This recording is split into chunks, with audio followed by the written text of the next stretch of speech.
Donc ce matin, comme vous le voyez bien, on souligne un événement très spécial, un événement d'envergure qu'on ne reverra peut-être pas de sitôt, mais qu'on se souhaite quand même. On est ici ce matin pour fêter la belle victoire, ma médaille d'argent aux Olympiades mondiales de la formation professionnelle pour Jack Dupuis. Fait qu'on commence, écoutez, on le fait, mais l'applaudissement, ça vaut la peine.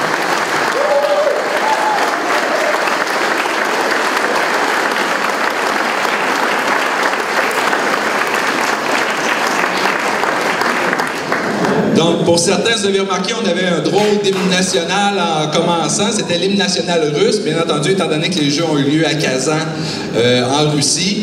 On a complété par l'hymne national canadien, pour la simple et bonne raison qu'en plus de la médaille d'argent que Jack a remportée, il a eu la meilleure performance canadienne. Donc, c'est ce qui lui a valu une deuxième médaille que vous voyez à son cou, que je veux qu'on souligne aussi.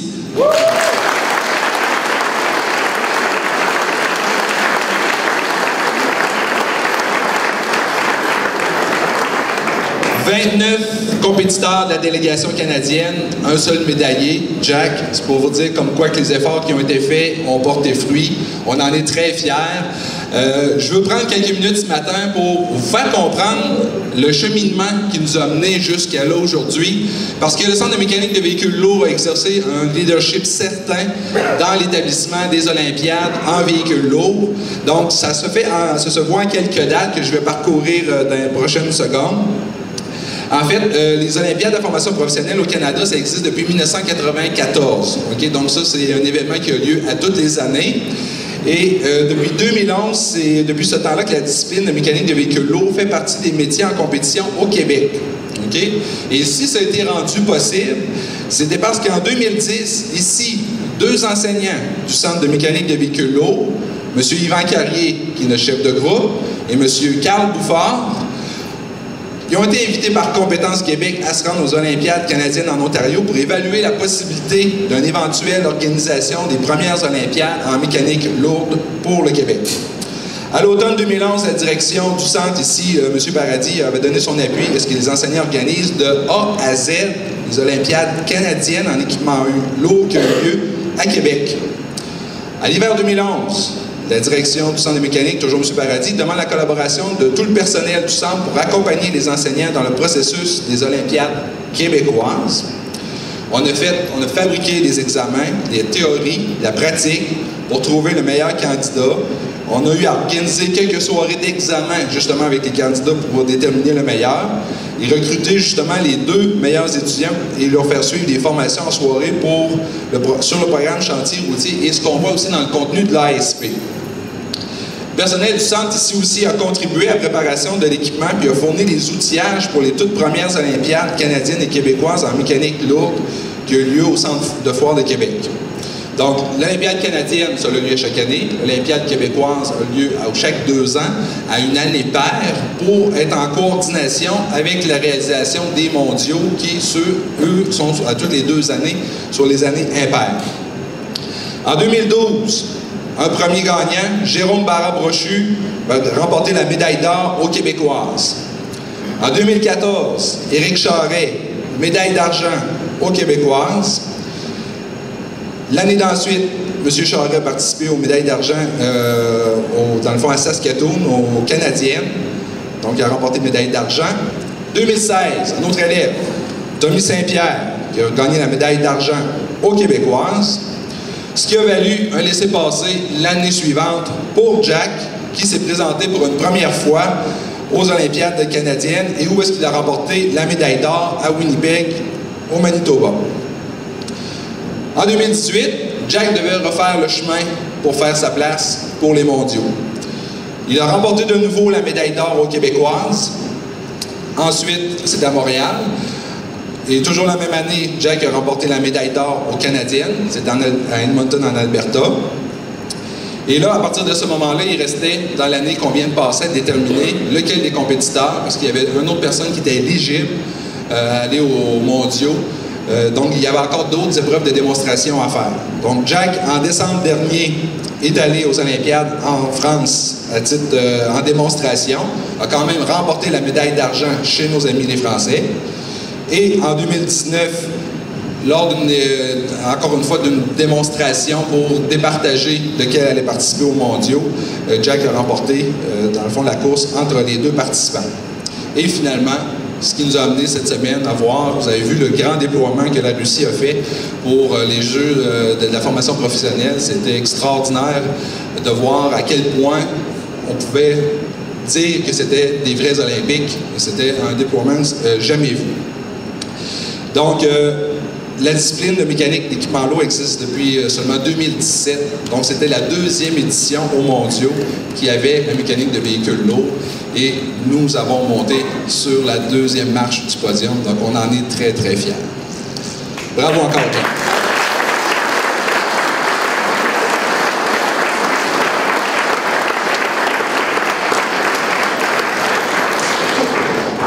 Je sais que tu n'es pas un fervent du micro, Jack, mais je vais y aller avec des faciles, OK? J'aimerais ça que tu nous décrives, dans le fond, au niveau de la compétition, si je ne me trompe pas, tu as été 4 jours en compétition, hein? C'est bien ça?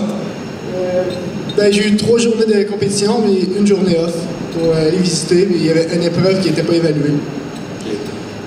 C'était comme séparé sur 6 volets. On avait le volet électricité, ensuite hydraulique, moteur, mesurage, ensuite différentiel. Ensuite, on a eu undercarriage, des tracks sur un bulldozer.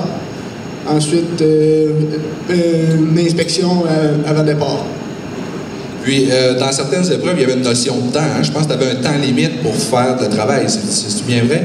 Ouais, chaque épreuve, on a une durée de temps de 3 heures. Fait que, on atteint 3 heures, on arrête, puis c'est fini là. Est-ce que ton feeling était bon tout au long de la compétition? Est-ce qu'il y a eu des moments où tu es devenu moins certain de comment les choses allaient? Comment tu peux nous décrire, mettons, les émotions un peu que tu as vécues tout au long des 4 jours? Ben, dire que ça avait commencé l'avant-midi, mais l'après-midi, c'est là que ça finit, ça va l'été. Puis à partir de là, j'ai été comme un peu découragé, mais j'ai tout le temps gardé espoir, donné mon maximum. Puis Steve était bien convaincu, lui, mais j'étais un peu loin, mais c'est rendu là. Ben, bravo.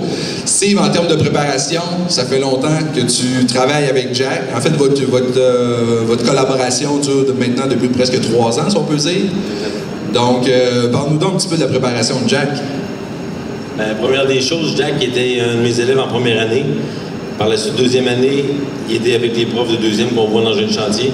Il a fait son ASP, puis c'est là que j'ai commencé à travailler avec lui pas mal tous les matins pour la préparation des Québécoises puis des Canadiennes. Par la suite, les mondiales, ben, ça demandait un gros investissement dedans.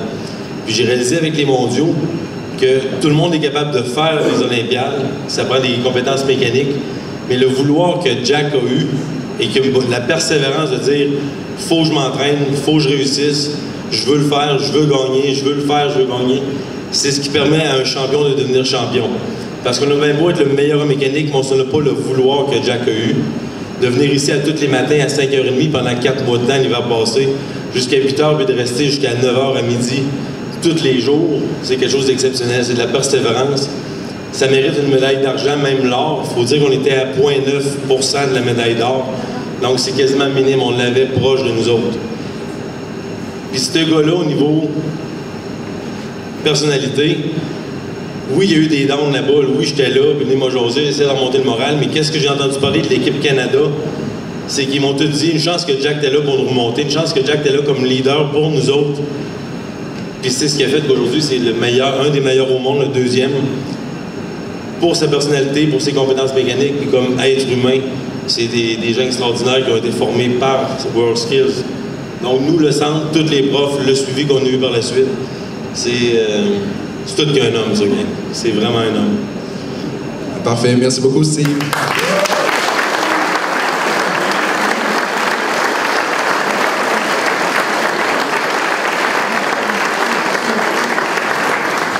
Avec nous ce matin, on a dans le fond Mme Lemieux, qui est directrice générale de la commission scolaire, qui tenait à être avec nous ce matin, qui va venir vous adresser quelques mots.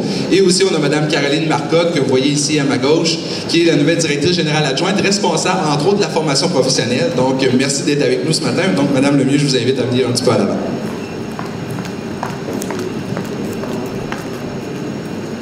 Merci, Daniel Étienne. Alors, je ne serai pas très longue, mais je veux sincèrement vous signifier félicitations. Félicitations est un bien petit mot pour vous dire toute l'admiration de la Commission scolaire des navigateurs au nom de tout le personnel de notre organisation.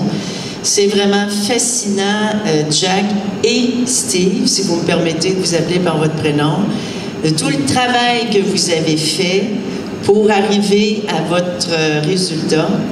Et je souligne les deux parce que parfois, il y avait, pour ceux qui sont un petit peu plus vieux, pas tous, on disait une expression, derrière un grand homme, il y a une grande femme, mais cette fois, derrière un grand homme, il y a un grand enseignant. Alors, c'est là qu'on voit, dans le fond, toute la qualité qu'un enseignant peut accorder à un jeune et la réussite qu'un jeune peut avoir. Et c'est certain, Jack, tantôt Steve disait que tu étais persévérant, tu es un garçon intelligent, mais la persévérance, l'intelligence c'est une chose, mais si l'effort n'est pas là, vous savez qu'on se fait vite dépasser. Quand j'entends que tu étais ici à 5h30 jusqu'à midi, c'est fabuleux. Et je suis certaine que Jack Dupuis est un nom que nous allons réentendre dans ta poursuite, dans ta continuité de carrière. Tu as une carrière qui s'annonce à toi, Jack, absolument fabuleuse, une carrière qui sera pour toi florissante.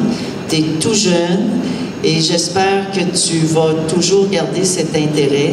Et vraiment, nous, à la commission scolaire, on va faire venir Steve, Jack et bien sûr Daniel Étienne, qu'on ne parle pas, mais un directeur de centre. Un centre comme ça ne tourne pas seul. Ça a besoin d'un leader. Et Daniel Étienne est un de vos directeurs que nous apprécions énormément. Alors, merci beaucoup à toi, Daniel Étienne, aussi. Et on va l'honorer, nous, dans un conseil des commissaires. Et bien sûr que vous le verrez passer dans des quotidiens, Steve et Jack, soit dans le Soleil ou dans le Journal du Québec. On les laissait seulement rentrer. Alors là, après ça, on va vous solliciter. Alors, vraiment, 1000 félicitations, puis on est vraiment... Et j'ai vu, effectivement, quand Daniel Étienne m'a écrit, « Vite, va voir », on était en direct. Et je vous dis, j'ai été impressionnée de voir 45 000 personnes. J'ai dit à Daniel Étienne, on dirait le Super Bowl. Vraiment, quand on parle de promotion de la formation professionnelle, on s'y penche ici, entre autres au navigateur, mais on s'est aperçu qu'on était bien loin de ce qu'on a vu, en fait, à la télé et la comparaison dans les autres pays. Alors, on travaille fort là-dessus. Donc, Jack et Steve, vous nous aidez à faire cette belle promotion. Merci infiniment et une belle continuité à vous. Merci.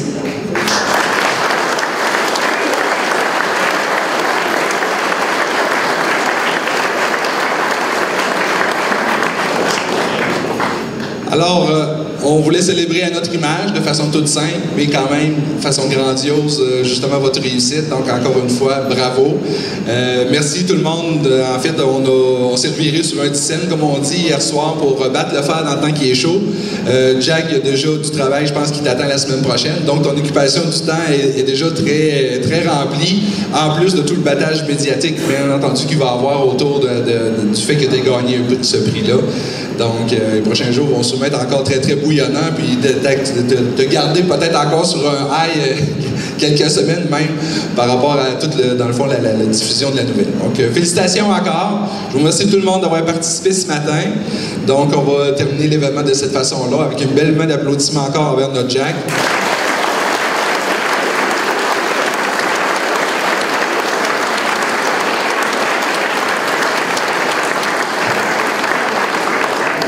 Et Steve, et tous les autres enseignants, élèves qui ont participé à la préparation de Jack aussi, qui ont été impliqués tout au long du processus. Donc, bonne fin de journée à tout le monde. Merci d'avoir été là. Félicitations encore nos gagnants. Puis, si vous permettez, on va rester pour quelques photos avec Mme Lemieux, Mme Marcotte. Et les autres, je vous invite à retourner dans vos classes. Puis, je vous souhaite un bon vendredi et une bonne fin de semaine. Au revoir.